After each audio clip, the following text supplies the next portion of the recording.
Hi, Maria. Hi, Gina.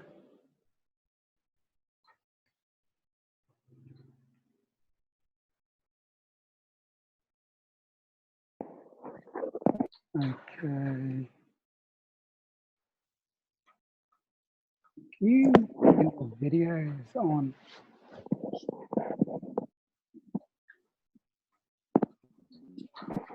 How you going with videos at your end? Perfect. Hi, Gina. How you doing? Maria, how are you? Can you hear me? Thumbs up if you can hear me.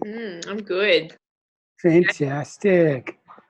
I must have set this up so that I need to approve everyone that wants to join in. So if you see me going off to the side, that's what I'm doing. Don't know what I've done there.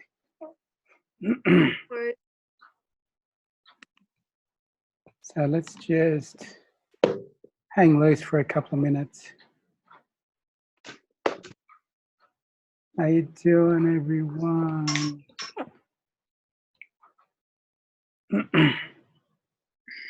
Hey, buddy, how you doing, Marcel? Excellent. Okay.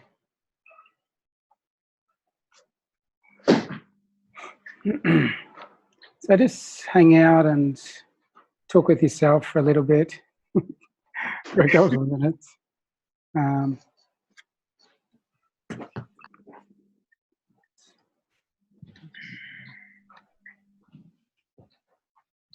Just wait for another couple of minutes to see who else joins us.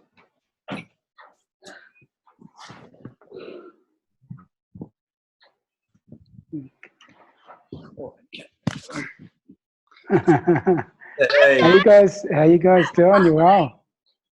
Good. Nice. Excuse the dressing gown. What's that? Dressing gown, nice. Good weather over there? Starting to get cooler? Yeah, it was Yeah. nice today. What's that? The weather's good? It was nice today. The weather was 21. Nothing like Yeah. Bali though, obviously. It's a little bit rainy. I mean, there's been Oh, is quite a it? bit of rain happening, so I think there might be more of that.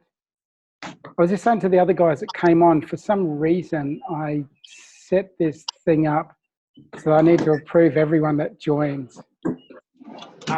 So I'll just be distracted slightly at times to ask people to join in. Okay. This is so weird. What's that? It's pretty classic, isn't it? I got my iMac, so I can't really spin it around and show you the view, but to describe the view, greenery, there's some cornfields that have just been cut down, some nice big trees there, and just a light shower. So quite pleasant. Gonna run if I could. Oh, no. Okay. So what I was just saying to everyone is I've set this up and I've put a thing there where people need to get approved to join the conversation, which is a little bit distracting for me, but I think I can work through it. I've got Ferry joining me today as well, so she'll be giving me some feedback for sure. And she's the reason why I'm shaving today as well. So I recorded a video the other day and I was looking a bit scruffy. So Ferry did tell me to get my act together. What's that? The shape looks good. Like it. Yeah, I didn't mind a bit of growth there. A bit of grey there, so I was sort of looking older and wiser. So the idea of this conversation today anyway is just to connect and see how people are doing. The call I did last week was on Facebook Live, so there wasn't the same sort of interaction. So I'm hopeful for a little bit more conversation, and I'm very curious to know how people are taking the experience.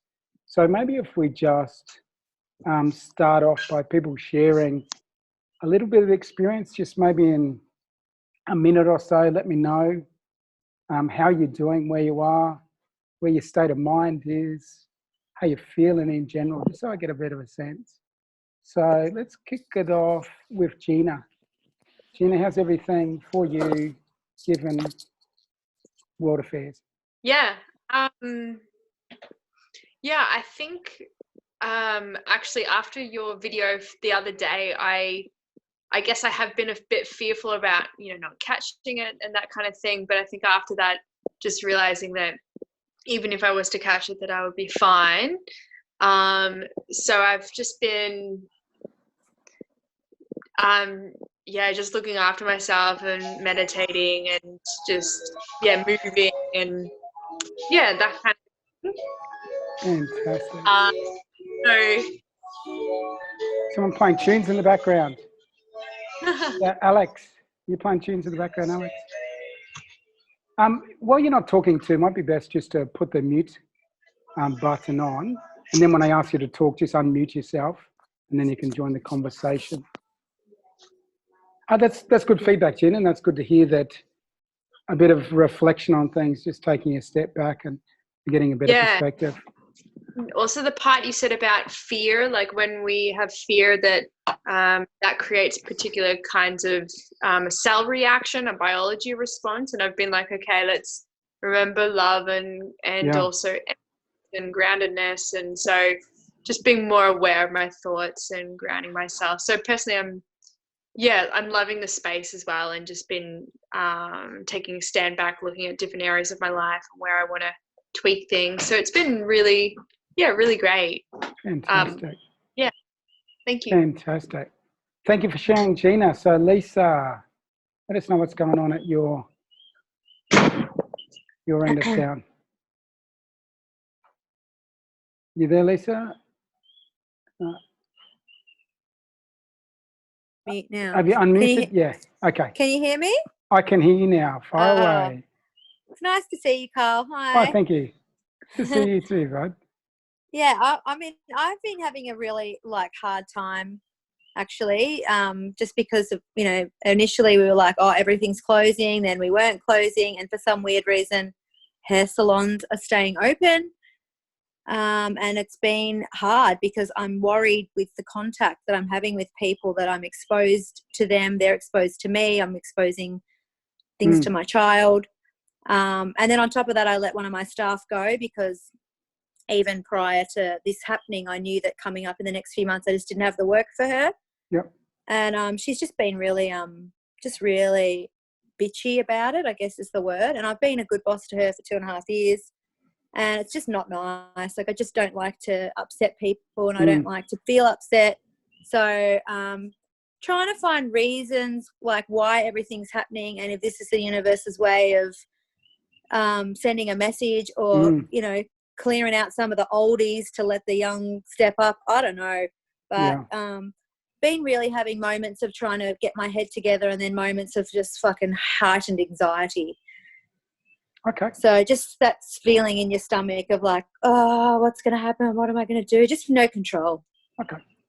Cool. That's some good topics of conversation we can talk through here. So thank you very much for sharing. So who's next? Marcel, do you want to take the mic? And we're using my brother's computer. His name's Marcel. I've already said I'm shit at names, so lucky I threw that out there, so no one's surprised. No offense. We've been good. We've been just got back from camping. Oh, we fantastic! Went into nature for a few days with the kids, which was really lovely. But I've been sort of dealing with shit at work because I got my own business and a lot of stuff going on there.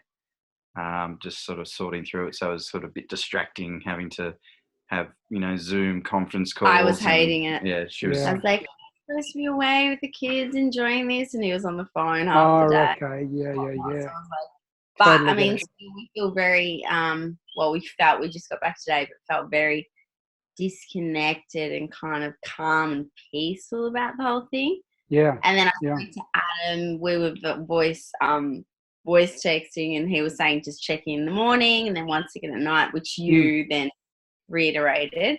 But at the same time, it's hard not to get caught up in that shit. And everyone's texting us stuff when you were away, and they're like, are you on top of the news?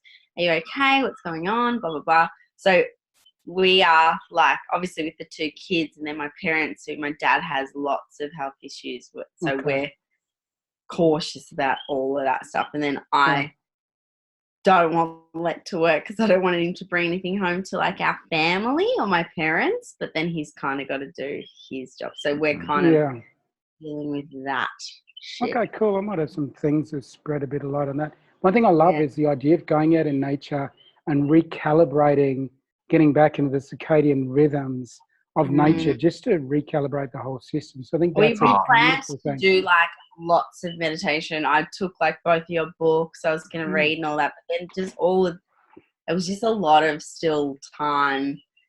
You know, there was like 4 press releases while we're there. So we're trying to keep up to date with that stuff for Lex business, but then I was trying to switch off. So it was kind of very pulled in all directions. Yeah. Totally get it. And I'll talk a little bit about the economic side of things, because for me, that's the bigger consequence than, you know, whether you're going to die from coronavirus. So, well, that's the thing. I was like, I'd rather us all be alive than you worry about your business at the end of the day. But so we'll talk about that, and I'm going to sort of read some statistics just to talk through how I deal with something like this when it comes up. So let's switch now to Maria. So, sorry, Maria, I just pushed the. That's all right. Go. Am I unmuted? Am I fine? Yes, Hi. you are unmuted. Where are you coming in from? Melbourne. Fantastic. Yeah. So I work in healthcare, so I've had to deal with everybody else's anxiety about coronavirus. And then, my husband too has a hair salon. Yeah. And so he thought he'd have to shut down, which he doesn't, which is great. But I thought I had a babysitter, and now I don't. And just even in my work, we've had to reduce hours and find workarounds. So it's pretty full on. What are your colleagues like as far as, you know, are they calm? Are they all over the place? Are they they're pretty calm. Yeah, we've just had big changes at work. 2 people have recently resigned. So one, her last day was Friday. So I've been winging it this week on my own. And then in my other job, my team leader is amazing, but her husband is also self-employed, and she also leads our whole team and has had to tell us all to reduce our hours. So she is quite upset and stressed. Yeah, but everyone's supportive on the whole, and Okay, fantastic. Plodding along. Fantastic. Awesome. Thank you for sharing. Now we're going to go to Europe with Simone. What do you got for us, Simone? What's happening over in Austria? So I moved to Vienna 1 week ago in my new apartment. So I am in my new apartment for 1 week now, which is interesting because I'm living on the countryside where I felt a little bit isolated before. Yeah. And the reason why I moved to Vienna was to meet more people. So that's not the case at the moment. Which is, I feel like, I mean, the first days I had also, there was a lot going on, many emotions coming up and anxiety. And but now, when I see every day and like feel what comes up, then I feel very good. Actually, I feel very good. I take a lot of time for meditation, dance a lot. I do a lot of yoga. There are many online classes now, which is also really cool. And but also one thing is that I feel like I'm spending so much more time on the computer, which I don't really like. So I think it's really also a time for self-reflection, maybe to learn something new, to be creative, to be in your feminine energy. So I think it's not a time to push and go and move forward a lot. So I feel like I need an activity that is off the screen. Great idea. Yeah, great idea. Because I think you can get too much in thinking, oh, this is the time to upskill, this is the time I need to be doing, I need to get ahead of this thing, and that's not necessarily the best course of action either. So that good mix of, yes, I can do this stuff on the screen, but also I want to do some stuff. And I think connecting with nature is one of the essential things out of this process, and one of the essential lessons. You know, if it was a global lesson, if it was a Mother Earth lesson, I think it is like we need to be a little bit more tuned in to nature. We need to slow down.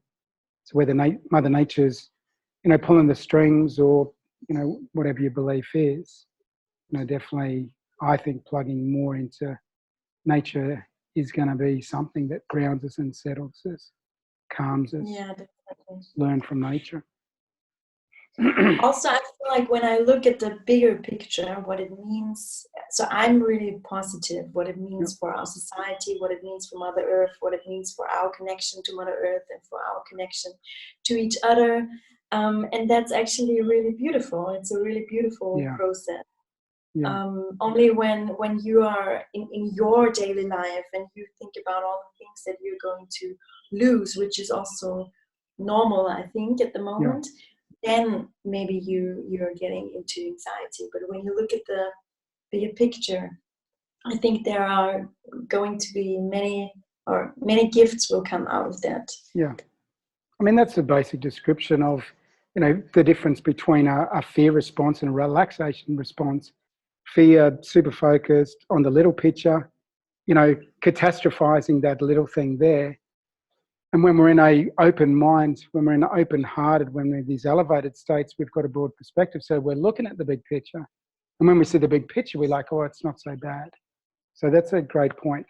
Now I'm going to roll on from here. And what I'm going to do is I'm going to talk about some ways that I sort of work my way through this experience, and maybe you can pick up something from that which is useful for you.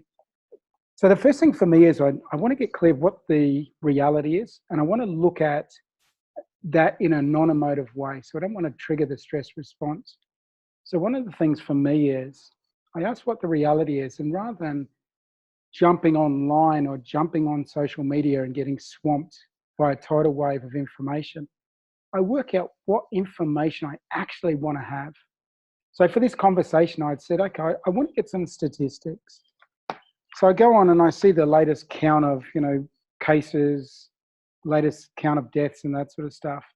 So China, population 1.4 billion. The cases that they've had in China, the starting place of this, 56 cases per million people. 56 people in a city, say there's 1 million people in a city, 56 people actually get the case. And that's not even the people that, you know, have the mortality from it. So the mortality rate of, you know, read different things, maybe it's 4% or something like that. So you know, if you're looking at the deaths, there's 1.4 billion people in China, 3,200 deaths. So that is affected 0.00023% of the population. So when I look at that, I'm already thinking, I'm not that fucking unlucky. So, you know, maybe that's me being a selfish bastard, but I'm saying, look, the chances of me having this experience are pretty low. So first, I just need to dial it down. Australia, you know, population 25 million, there's been 1 death per 3 million people. So again, if you're living in a city, 3 million people, maybe that's Melbourne, 1 person dies of coronavirus. So, and then Australia, there's 84 cases per million people. That's what's been calculated. Germany, population 83, 1 death per 675,000 people, cases 347 per million. So like it's about 350 people actually contract this thing out of 1 million people. Something like 86% of the cases plus fully recover. And looking at statistics again, I was looking in the USA, 2018 to 2019, influenza deaths, 34,200. Coronavirus, 582. So for me, I just go on a data thing to like get a sense of, and this is risk management, is looking at, what's the likelihood of something happening? What is the consequences of it? So if I look at the likelihood it's low, consequences can be high, but you multiply those out. The chances of me contracting this thing low, chances of me dying from that particular thing low. So the risk profile for me is low. So that data just gives me a sense of, okay, I need to wind down on this particular thing. And I need to look at the light side of things. Catastrophizing is where you imagine the worst case scenario and you keep playing it out at every step. And at every step, the worst case happens. And then the next step, the worst case happens. And it continues on like that. So we need to make sure we don't get caught into this thing of thinking worst case, worst case, worst case, worst case. Someone just said they've lost audio. Can anyone else hear me? Can everyone hear me? Can anyone hear me? Thumbs up if you can hear me. Okay, so someone's lost audio. It might be at your end. Who was that? Yeah, so Lisa, might be at your end. So have a play around, pull your plug out, connect it back in again. So my thing is, if I catastrophize, then I go into this fear response. If I go into a fear response, one, I'm reducing my immune system. So that's a consequence of being in this fear state. So that's what I think, if globally or collectively or community-wise, people are going through this fear experience, they're actually making themselves more likely to get sick. So that for me is definitely, if I'm going to move my way into health, I need to do the things to make sure that I'm taking best care of myself. The other thing with when we go into a fear response is we become less creative. So when we become less creative, we can't problem solve our way out of this experience. So I can't problem solve my way out of the financial implications, the economic implications of this particular experience. So for me, number one step out of this whole process is, what do I need to do in order to reduce my level of fear so I can be the healthiest I can be, and so I can be mentally and emotionally the healthiest to navigate whatever comes my way? Because there are challenging times coming, there's no doubts about it. But we're not going to solve those problems by being in a fear state. Then I look at, back to basics. So for me, back to basics is just this foundational stuff. And this is, one of the cornerstones of the 30-day challenge, is building up people's daily habits. So I'm all about meditation. So meditation is the opposite of a fear response. Dr. Herbert Benson would call it the relaxation response. So that just becomes an absolute daily practice without fail. The next thing, I need to physically move my body, because I want to be able to assist my body in removing toxins. So I need to be physically active and do that physical active thing. And then I teach about having a green drink. And the reason I have a green drink is I want this nutrient-rich food, first thing in the day. So I load that green drink up. And what I'll do is I'll get Ferry to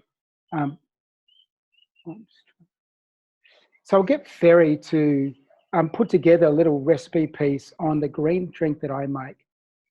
No, I don't make it. Ferry makes it. I was getting a bit carried away there. The green drink that Ferry makes for the two of us for each morning.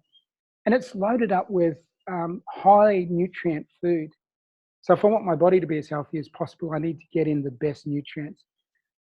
We put kale in that, we put spinach in that, we use coconut water fresh from Old Matey down the road, carrot in it, lime juice in it, but also putting some superfoods in. So putting spirulina, matcha powder, and a couple other bits and pieces that I can't even remember. But again, I'll get Ferry to explain the pieces that she puts into it. So what I'm doing then, so I'm meditating to calm myself mentally, emotionally, and that impacts me physically. I'm physically moving my body so that I'm getting rid of toxins from my body and I'm maintaining a high level of health. And then I'm getting high nutrients into my body, which gives my body the building blocks to defend itself against anything foreign. So particularly, who was talking about working in the salon?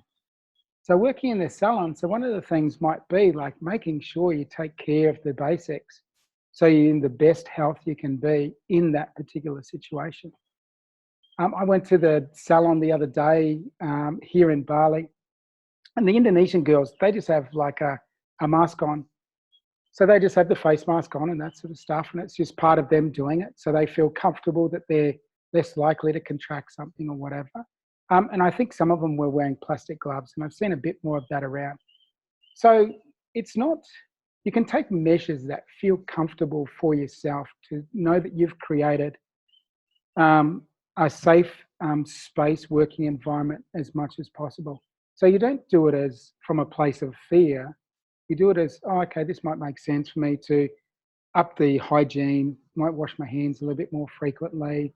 I might carry a handkerchief around with me if I need to cough. I might, if I'm going into particular places, I might put on a face mask. So there's those things that we can do, but doing from a place of, oh, these might be practical things to do rather than coming from a place of fear. The other thing too, when we go into fear too, so emotions, we can't maintain two opposing emotions at the same time. So if I'm in fear, I can't feel love and joy. But if I'm feeling love, joy, kindness, compassion, I'm not doing the fear thing. So I'm creating a different biochemistry and I'm creating different chemistry in my body. I'm upregulating different genes in my body. So when we're in fear, we cut ourselves off from feeling those elevated emotional states. So again, let's work on this fear thing. So, any comments on that before I go in and talk about what techniques I use to manage fear state? So does anyone like to ask anything, make any comments? Just unmute yourself and fire away. Simone? I just want to say something. Yep. Without raising the fear, but when you talk about the statistics, I think one important thing to mention is Italy. And I don't know. But I've read conflicting things on that, which said 99% of the cases had 2 to 3 other conditions when they contracted the coronavirus. So that's why I didn't get so caught up in the Italy experience. Yeah. And I know there's lots of this going on as well. I don't know, but I don't know. There are so many statistics and you can read so many things about it. But still, I think what you can take out of Italy, even, it is like compared to China, if you look at it, then in China, they are much more strict with their, with the rules, right? Yep. And I think that's one reason why they did not have this high rate of deaths compared to Italy. It could be. Because they But one of the things is there's like a number of different factors. So until you sort of drill down into it and like pull those pieces apart. So, for me, it's just, I just have a big global look and then I decide on what's the risk for me. The risk is low, okay, I don't need to stress out. I just need to take active measures to be a little bit conscious of my space. I'm a touchy-feely guy, so I'm hugging less people. I'm kissing less people. So, those are things we can take. And maybe the Latin culture has contributed to communities finding it harder to pull themselves apart. Definitely the Asian countries, China, South Korea, Japan, Singapore, all of those, once they put those rules in place, people are likely to conform with them. So if we're living in a country different from those, then we just need to self-police. We just need to make conscious, intelligent choices. Yeah. That is true, and that I think is the thing that we can learn from Italy, right? But still, I mean, in Europe, there are a lot more cases for now than I think in other parts of the world. And Italy is our neighbor, so it's also, we also really, so keep coming back and looking at how many people for the population, how many cases for the population, because the news is sensationalism, and it's, you know, designed to trigger a response. So it's very easy to actually get caught up into the emotional delivery of that particular message. So, you know, stick to data and stick to hardcore data, and, like, you know, drill down from that place. So I pretty much don't watch or listen to any news. If I want a piece of information, I'll make sure I have the question in mind, then I'll go looking for that. I don't follow any social media around this, so I'm not sort of checking feeds or any of that sort of stuff, because I think on social media there's a lot of palaver, lots of different things from different directions, and I don't think it actually contributes to our personal well-being. So we need to be conscious of ourselves, make decisions for ourselves, and say, what is in the best interest of me? Me being caught up in this collective dialogue actually may not be the best for me. It might be there's conscious conversations happening, so I'd actively go out and find those people that I respect. You know, I might listen to Joe Dispenza. I don't mind a bit of Brendan Bouchard. There's particular teachers that I'll listen to that will be looking at it from a positive perspective.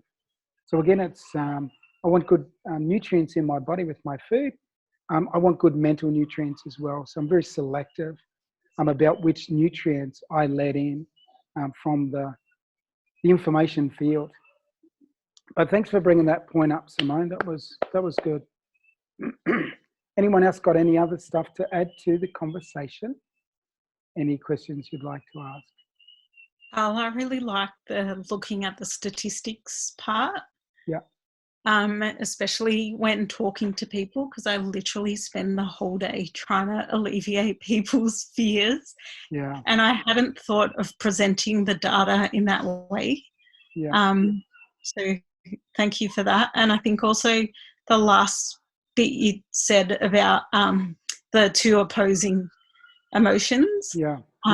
Because I found initially I was trying to respond via email, but I found that quite difficult, and I didn't think that would relieve people's fears. So I actually make a pile of the emails and then just ring everybody at the end of the day once I've done all the things I need to do.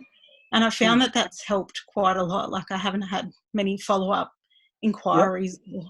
And a lot of people have either emailed back and said, oh, that was really great, just talking about it. So I didn't know that that's what I was doing, but I suppose it's nice to, I don't know that there's a theory behind that. Yeah. Absolutely. Yeah. Oh, that's fantastic. I'm glad to hear that, and I'm glad that you took away something that, okay, maybe if I do it in this way, it's going to okay, bring it into perspective. That's what we want to do. I personally, and I have my own personal views, beliefs, whatever. I can't believe how crazy this has gone. Like, from Carl Massy's belief system and whatever, I'm just going, I must be missing something here. Like, am I missing something here? Like, because I'm not freaking out at this thing. Like, I'm going about business. I'm staying pretty calm. I realize economically that there might be a little bit of, downtime. So I'm just reducing my expenses. I'm not going out and, doing the thing. So that all comes down, and I just like, it's like going into a bit of hibernation, and that isolation and hibernation. Sort of, I'm just, contracting up, and I'm just like saving myself and taking care of myself and doing the basics, so that when the spring does come, I'm ready to roll out and get back into it. But I might have to take myself back from people to create that sort of little bit of a bubble around me, that little hub around me as well. Anyone else got anything else they'd like to share or ask? Yeah, go, Gina. You want to unmute yourself? Or Go. Am I? Yeah. Yep. Yeah, you're good. Go. My brother just back from overseas, and because of that, he just got back today, so we've had to self-isolate in Australia, and in this home, and I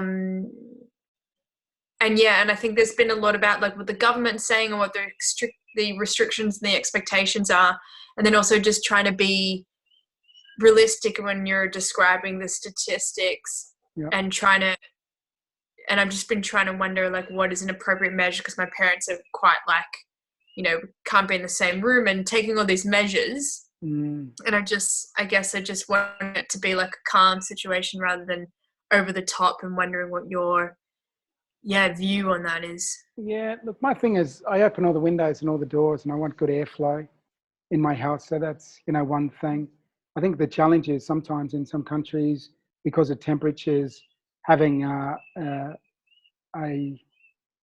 heater going or having an air conditioning system and circulating that air. So one thing I think is making sure that there's good airflow through the place.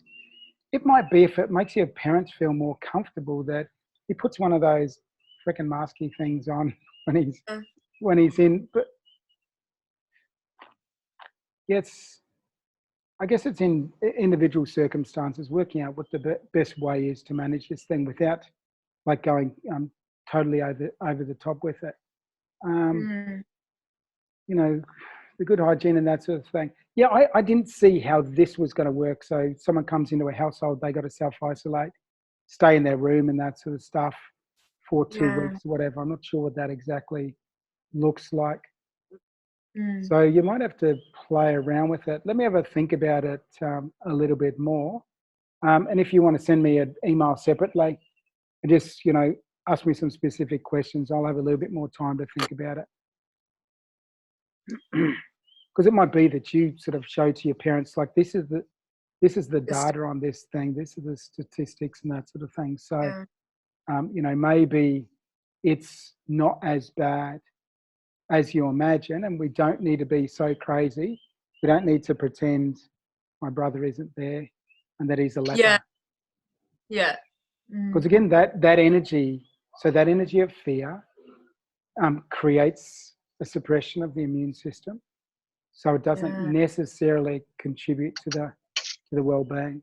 And I think my dad's like, keeps giving us updates of the news, and now this is the new restriction, and almost othering my brother. And it's like, look, he's our family member. We don't need to be too fearful. But yeah, you're right. Just keep it. Yeah. Just go out, see how it goes. Yeah. The other thing for me too is, I don't know whether I'm getting the information wrong, but for me, the impact on me if I get the coronavirus is like a bad flu or like a flu. So I figure if I don't have other medical complications, the likelihood of me dying of this thing is significantly low. So that again is just me personally and my beliefs, and looking at the data around it. So I think even if I did contract it, I'm going to be okay because I don't have these other complications. I've had pneumonia before, and pneumonia and pleurisy, and let me assure you, they're probably worse than influenza. And I got spat out the other end. So that might be something too that I use as information for me to say that everything's going to be okay. Thanks for sharing, Gina. And again, this is with everyone. If there's anything that comes up for you as a result of this conversation that I didn't address fully for you, just send me something separately, and we can have a sideline conversation. And if I think there's something useful from that conversation, and then I'll drop it into the Facebook page. Nice to see you there, Vasily. How you doing, buddy? So Vasily has just joined us. So let's just, do you want to unmute yourself? Yeah. Let us know what you're up to and where you are, Vasily. And just keep it short, buddy. You've got 1 minute. We just arrived to Ubud, and it's nice there. Pretty empty resort, pretty empty streets, but things are good. I have a question which is related and non-related to the existing situation, but you decide when you let me in, or if we have time for it. Yep.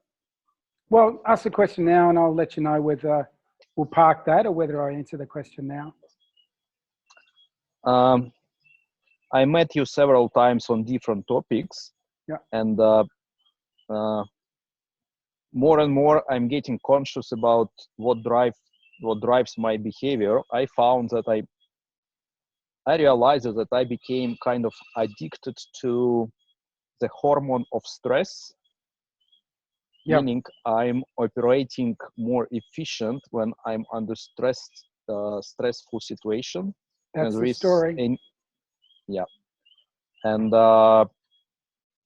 so it helps when I do meditation, but it's like, for me, it's like jumping from working very efficient on fixing something versus being in a state of kind of procrastination instead of using my time efficiently. It's like being in procrastination mode before jumping in, or if there is something happening, oh yeah, let's go, let's fix it. So just a quick question for you, Vasily. You might not answer Yes. it now, but just contemplate it. Would you like to be the leader who is calm and efficient versus the leader who is a bit frantic and efficient? I used to be this all over, and now I think I'm more attracted towards being more balanced and more calm and balanced. Well, so there's your work, and you might have bought into the story that I'm more effective when there's a bit of stress happening, and that's for me just a story. I personally think we're more creative, innovative, and we give out a better energy to the people around us when we're a little bit calm in crisis situations. So yeah, a good question, Vasily, good question. So I'm going to hold you there, Vasily, and then I'm going to go on to the next topic. So one of the things for me, pardon me, with managing stress, so I've done that, and I might still, if I look at some stuff online, too much stuff online, I can feel myself getting a little bit edgy with it.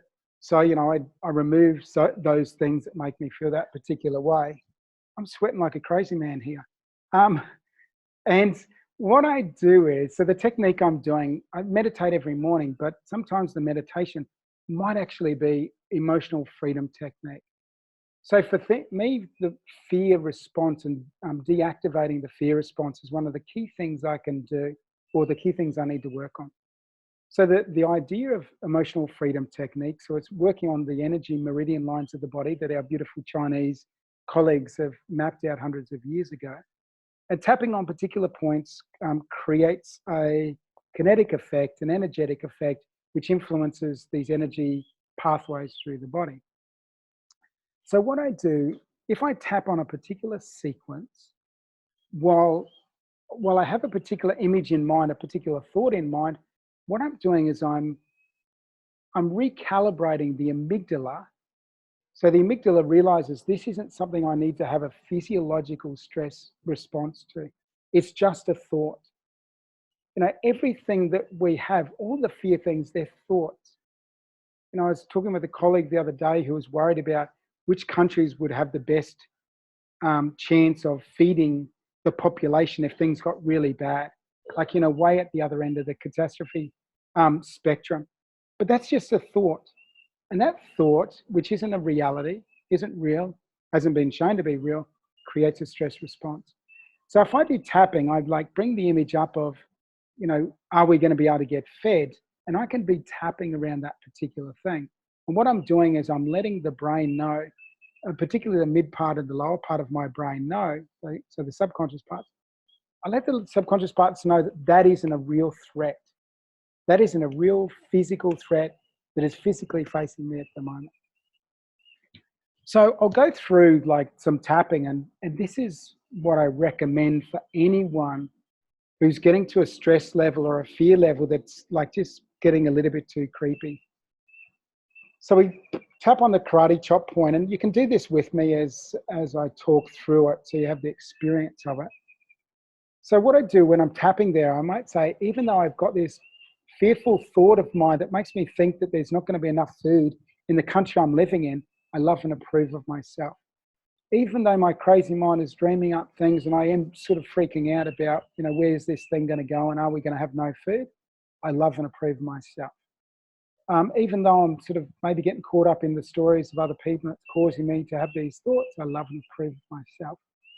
Then I start tapping on these 8 points. And as I tap on these 8 points, I start having the dialogue with myself. And because I'm tapping on these 8 points, so this is the second point now, if I'm having the dialogue while I'm tapping on these points, it causes the amygdala not to fire off. So I don't go into a stress response. So my dialogue might be freaking out over here, fucking going a little bit crazy. So under here, brow line, crown of the head, I'm freaking out over here. I'm fucking getting worried that there's not going to be enough food. And maybe I need to be in a country where they've got enough food so there's no shortage. And the government have got measures in place like, I'm worried that there's not going to be enough food. And what I do is I get all the palaver off my chest as I'm tapping away, this freaking out about food. And because I'm tapping and I'm dulling the stress response, once I get the shit off the top of it, then I can actually see what's going on. And I sort of might say, is there really going to be a shortage of food in the country I am in?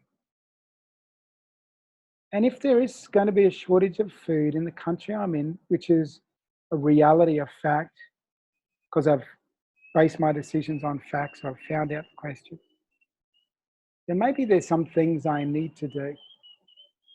Maybe I need to buy some extra food.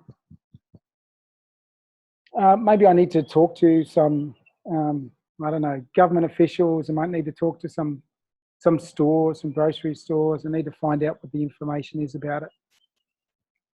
But I get down to having a real conversation, which isn't a sensationalist conversation about whatever's going on. And maybe when I'm doing this, I might realize, you know what I'm freaking out about? I'm actually remembering that time when I was younger. We were poor in the family. And there was a week there where we didn't have enough food. And we were hungry when we went to school. And then the kids were teasing us. And it might be that I end up, doing some tapping on that situation. Because it might be that this fear response I'm having, which is disproportionate to the experience I'm in, is only that high because there's another story underneath it. And tapping allows me to have that dialogue so I get past the top layer stuff and I get into where the root of the problem really is.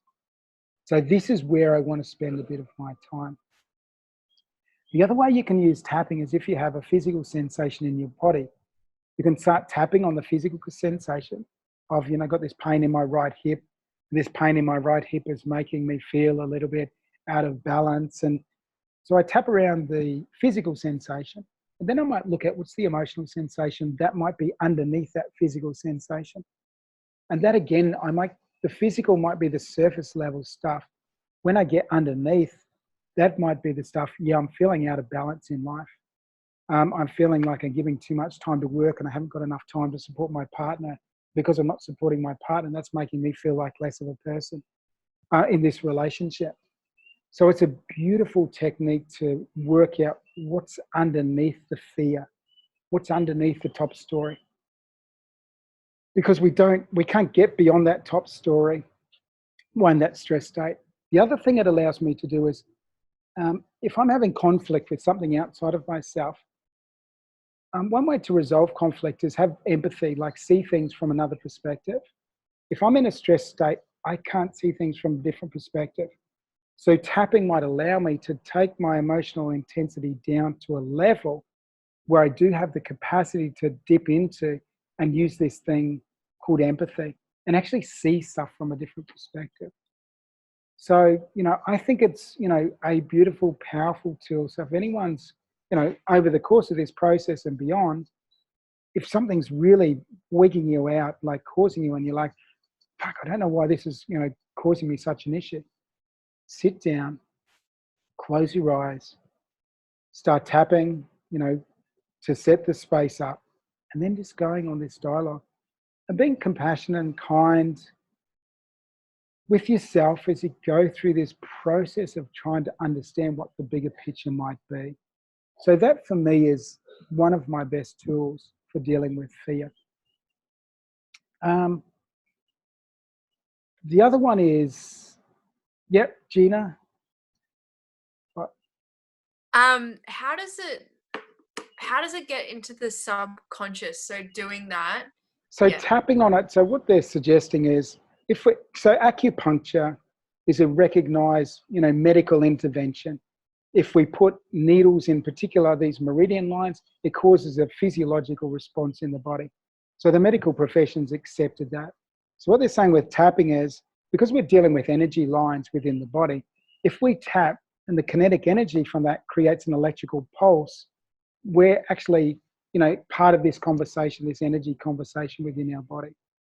So by tapping it in a particular sequence, I'm sending a signal back to the midbrain, to the limbic brain, to that amygdala, just to down-regulate it from activating. So for me, it's like I'm actually, by tapping, I'm able to have a conversation with what's normally a subconscious part of my brain. I'm able to say, hey, because if I just say it to my brain at an intellectual level, hey, stop wigging out, it doesn't go anywhere. So we can know it intellectually, but still emotionally we have the experience. So this for me is a way to bridge the intellectual and the emotional. And when I bridge the emotional and I down-regulate that emotional response, then I can have a lot better intellectual perspective as well. Ferry, did you just put your hand up then? Or were you just testing out the hand putting up thing? Ferry, Tan? I just saw Ferry Tan's hand go up, and I wasn't sure whether she was just testing out, putting the hand up for a question. Has anyone else got any other questions or anything else to add to that? And again, I'll send you, I think I've got a video where I talk through emotional freedom technique. I'll post it up in the Facebook group. It's going to be in the 30-day challenge. There's a bunch of bonuses that I put in there as well. The other one was, and those that attended the Life Masterclass, particularly the one we just did in Melbourne, we had Sasha doing pranayama breathing exercises with us. And again, those pranayama breathing exercises are designed to downregulate the sympathetic nervous system, the stress response, and put us into more of a parasympathetic response. So I asked Sasha whether she could make up a video for us going through a breathing technique. So she just sent that to me this afternoon. So after this call, I'll put that video up on there, just a basic breathing technique. But again, it's like you can just sit down, and if you take your attention inwards and connect to your breath, it takes you out of this fear response, because you're taking your attention inwards rather than having that attention outwards to the thing that might be causing you fear. Anyone got any questions at this point? I'm just conscious of time. I was just going to do this for about an hour, because I imagine people have got other things to do in their life than listen to Carl Massy talk for the entire evening.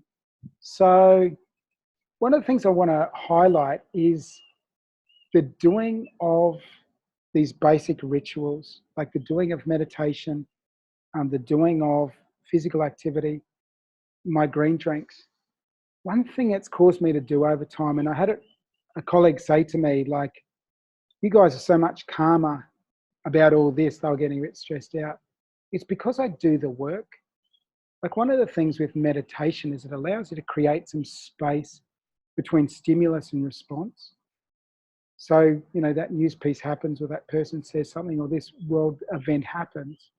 I'm able to stay pretty calm before I respond to it. And that's one of the powerful things with meditation. And that's why I think it's such a good thing to do these daily rituals, so that we're more equipped to deal with the unforeseen, the uncertain that comes along. So, I really encourage people, and that's one of the things out of the 30-day challenge, is I want everyone by the end of it to have started a practice of and committed to a practice of meditation. You know, there's talk about 21 days to form a habit. That's not exactly a fact. But obviously, the longer we can sort of, you know, consistently do something, more likely it's going to be ingrained, and the more likely we're going to have, you know, the part of our brain associated with behavior firing and wiring those neurons and creating a neural path that makes that behavior a habit. Has anyone got any other questions? I was just going to wrap up with just a small guided meditation. But before we do, we might just check in on everyone, and you can let us know any last questions you have, any last points you'd like to make.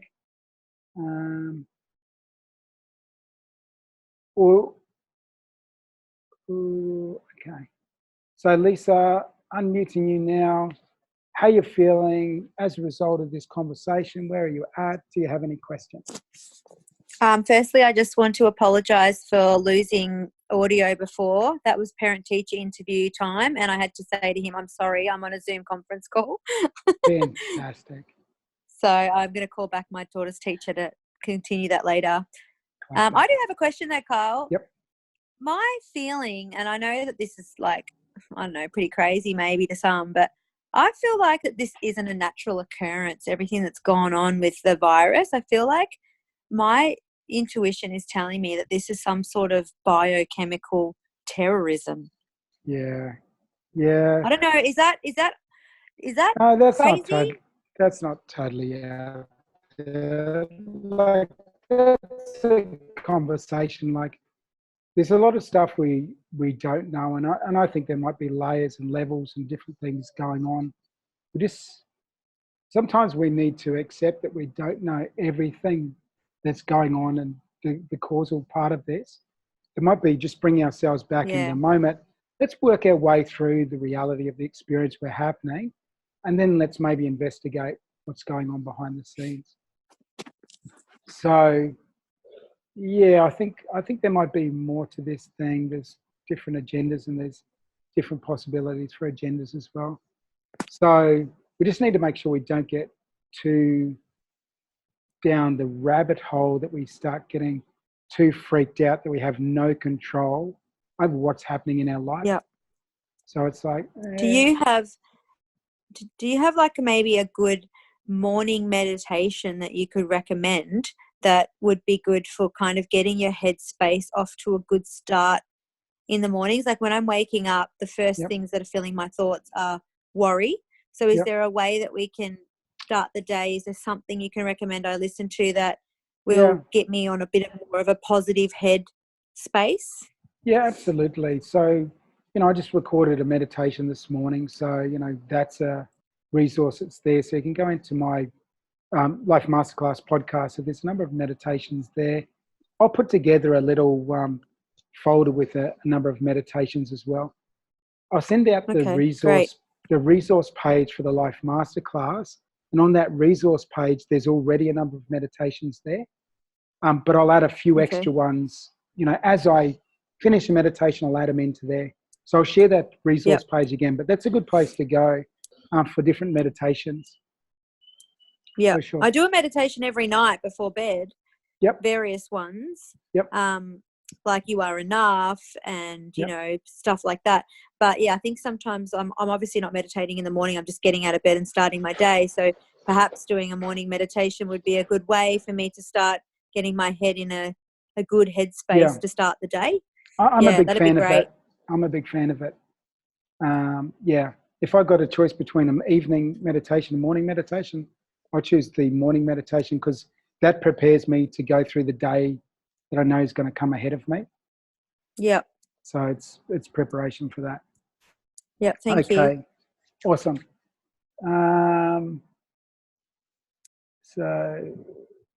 Sorry. Okay, so the Marcel Gaskin crew, what have you got for me? Yeah. Can you hear us? Yep. Is that a little person? Yeah. Hey, how you doing? You just woke up. Nice. Maybe let's skip us for 1 second. We'll get him under control. Okay. Ferry 10, have you got anything to add to the conversation? Ferry 10. Yeah. So we back, baby under control. You guys back in the game? No, baby not under control. Maria. Hello. Yes. That was really good. I don't know. I don't have any questions or anything. So like I said to everyone, if anything comes up down the track, just fire something off to me separately and I'll help out as best as I can as we sort of all navigate through this. So yeah, just know I'm there if you need me. Thank you. No worries, Maria. Simone, got anything else to add, Simonsky? Do I have anything to add? No, I'll take that as a no. Like, yeah. Yes, no. No, Yes, no. Thank you. Yes, no. No worries, Simone. Awesome. Vasily, have you got anything that you'd like to say that goes for 90 seconds or less? No. It was good to see everyone. Good to see you. Yeah. You might have noticed that Vasily has a Russian accent. Just a slight Russian accent. Only very subtle. Is it getting lighter? Yeah, definitely getting lighter over. Is your accent getting lighter? Mm-hmm. No, Vasily. You still sound like a very Russian man. Good. No? Thanks for joining us today as well, Vasily. Appreciate it. So one of the things we've got here in Bali, and Vasily's going to experience this, is tomorrow is called Nyepi. During Nyepi in Bali, like everything is closed, like every single shop, like there's nothing opening, no people are going out on the streets, everyone's hiding inside their house. So it's like the next level of isolation. So we practice it each year. So it's going to be a beautiful experience. People don't have their lights on. So at night time, there's the stars and that sort of thing. It's a gorgeous experience. So looking forward to that happening tomorrow. Okay, have we got the baby taken care of? How are you guys doing there? Yeah, baby's downstairs. Oh, fantastic. Not still a slight cry. How are we doing? Yeah, good. Sorry, go on. No, I was going to say, like, at the start of the conversation, there was a bit of concern about how things are going business-wise, worrying about whether people are bringing diseases back and forth. How are you feeling now as a result of the conversation? Definitely, more positive. Yeah. Like you said, it's hard not to get, like, I think our thing with the news was just social media in a way, which was, and you hear so much shit as well. But it was probably like only having a phone there. And we didn't check in that much, but when we did, it was all like bombarded by and a lot of articles that are just BS, I guess. So hearing the statistics makes it a lot better. And then also just trying not to, like, the whole immune stress response lowers and all that kind of stuff, which I think is really important because Lex's dad is like 76 and works full-time in the business. So it's like we're really trying to take care of him. Yep. He gets pneumonia on a normal year when there's nothing going on really. So like that's both of ours biggest concern. And then my dad, who's had like quadruple bypass, diabetes, like he's like an ox in terms of ability. He looks 40 and he can, run rings around anyone else, but he still has all these underlying health conditions. So we're both mainly trying to protect them. Is this an opportunity to have a conversation with them about changing maybe their diet or some of the lifestyle things to fortify their immune system? Yeah, I mean, probably doesn't help. My dad's like, it's in his culture, like, Portuguese flanking, like drinks every night, like, but doesn't smoke or nothing. Lex does, but it's stress is his work, like work is his life, and No, I think this whole situation's had a fairly stressful impact on the business, which is then because I'm sort of in talking to my brother and my father each day, and sort of break things down as it happens. But yeah, that's probably been more rather than the sort of health side for him. Yeah, but for me, probably not as concerned about that. More just the whole financial implications. Yeah, that's where I think the challenge is going to be. The next phase of it will be the economic implications of just stopping business for extended period of times. Casual workers who have no work, and even full-time workers that have less shifts. Like, there's going to be a knock-on effect, and I think that's going to be the bigger challenge out of this experience than the actual coronavirus itself. So, we'll see how we go with that. And that's why I say, I'm available if anyone's having some major challenges around that side of things as well. Don't hesitate to reach out and ask for help, just to maybe see different ways of looking at things, major different approaches to things. So it definitely is a time for us to wind down our expenses and get really clear about efficiencies from a personal level, but also from a business level as well. Because everyone's in the same thing. Yeah. You're not on your own in a way. Yeah. No, there'll be an incredible financial impact that we won't see for a little while, but it's going to affect a lot of people. That will be where the real fear comes in, because it will be fear that people can see a little bit more of an experience rather than an unknown biological thing that people can't touch or feel. So, that's the time where we need to be calm. We need to be good leaders in our families, good leaders in our communities, to help people through those particular things. And I think that's where, that one of the byproducts will be the community may need to come together to support each other through these particular times. Okay, so time-wise, we'll wrap it up pretty soon. So what I was going to do was just finish up with just a small meditation. It's only 5 minutes. And this is just to show how easy it is to just do something just to calm down our nervous system. So just making yourself comfortable.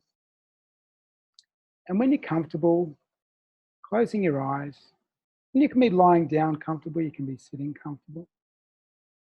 Once you close your eyes, just taking your attention to your breath. Breathing in and breathing into your heart center, actually. So, feeling, using the stomach for part of the breath, but really noticing the heart center. That's where you're breathing into. This center of your being, the center of your soul, the center of love within your being, this center of this electromagnetic field that you pulse out into the world. And as you breathe in, imagine that there's sort of light and love filling that space up. Really breathe into it with a real delicate lightness. Just like a really smooth, juicy feeling sense. And as you sort of go in that particular way, in that very soft and tender and kind way, you connect a little bit more deeply to the subtle parts of your being, and particularly the subtle parts of your being that are beyond these external experiences. When you go deeper and deeper still, start getting to that center of you that is pure light and love, that's unaffected by what's happening in the world, unaffected even by your emotions, unaffected by your thoughts. There's a deeper part of yourself that is just this pure love. And that bit shines within you. And every time you draw in that breath into your heart center, feel it expand in this beautiful, lovely, peaceful, joyful, light way.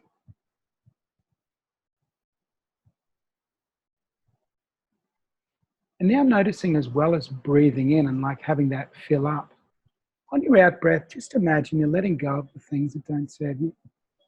Not in a forceful sort of way, just letting them go.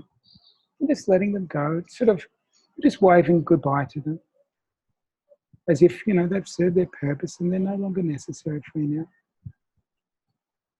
Letting go of some thoughts of fear that don't really serve you. Letting go of some worries that are so far out, that there's so much uncertainty that you can't really do much about them. It's not worth worrying about now. Letting go of those things that you don't need to worry about for now.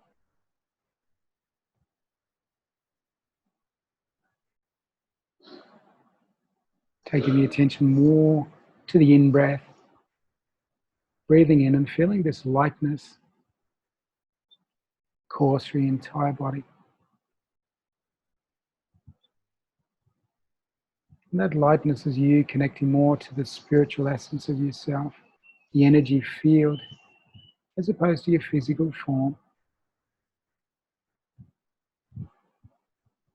And as you connect to that, feeling light within that part of you, and feeling light within your physical body as well.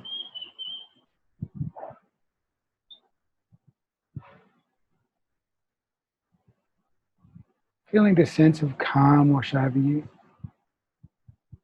feeling at peace, feeling a sense of wholeness and oneness, feeling your body relaxing even more and even more.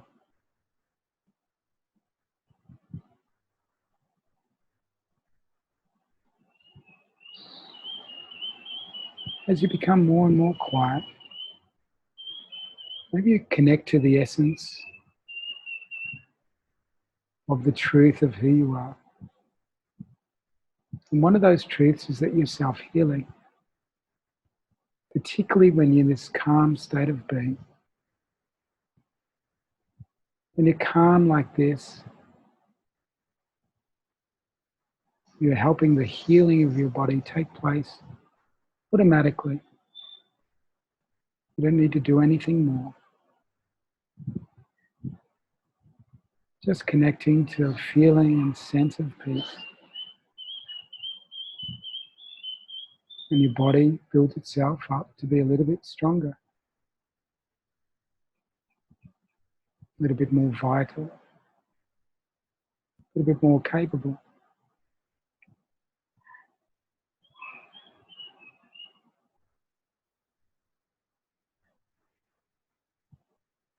Breathing deeply.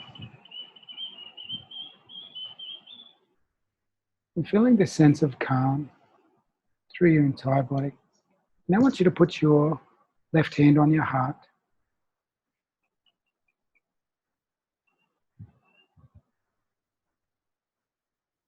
And connect to this sense of calmness when you place your hand on your heart. So then in a little while after you open your eyes, knowing that by putting your hand on your heart, you're reminding yourself of the feelings of peace.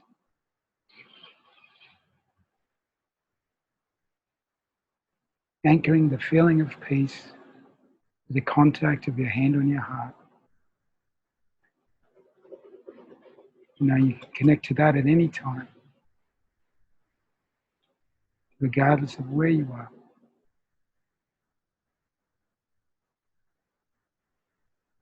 And with your eyes still closed, placing your hand down, taking 3 deep, energizing breaths. When you're taking those deep breaths in and those deep breaths out, letting go of any tension in the body, letting go of anything that no longer serves you.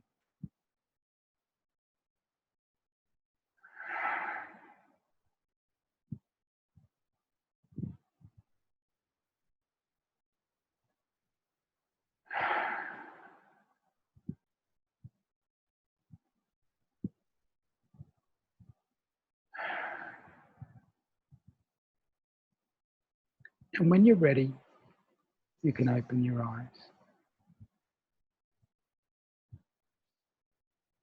So I just want to say a big thank you for everyone in our little community that's come together for this conversation this afternoon, or this morning for those of you on the other side of the planet. For those people that are listening to this after we've recorded this, thank you for joining in and joining the conversation. And if there's any way that myself or anyone else in the community can support you, don't hesitate to reach out and ask. If anyone's struggling, particularly if anyone's feeling isolated, if anyone feels they can't find the answer, like, tap back into this group. It's one of those communities where there's going to be a positive spin on things. You're not going to get swamped by, mental food that's not nutritious. So thank you so much for everyone for joining us over the course of this conversation. I hope that you have an absolutely fantastic day wherever you are on this beautiful, gorgeous planet of ours. Have a fantastic day. Take care. If you've got any questions, you know how to find me. See you on the other side. Have a wonderful evening for those of you in Melbourne. Simone, have a wonderful time over there in Austria. Gina, looks like Ads has just joined us at the latter state of the game. Lisa, see you later. Facility, have a great Nyepi tomorrow. Who else have we got there? Okay, the Marcel Gaskin crew, have a wonderful time, and I love the idea that you went camping for a few days. That's a great idea. I think I might have to slot one of those in myself. So take care, everyone. Love you heaps, and have a fantastic day. See you guys. Thanks, See you Carl. later. Take care. Ciao, ciao. See ya. Bye, Bye, Maria. everyone. See ya. See ya. Bye. Bye.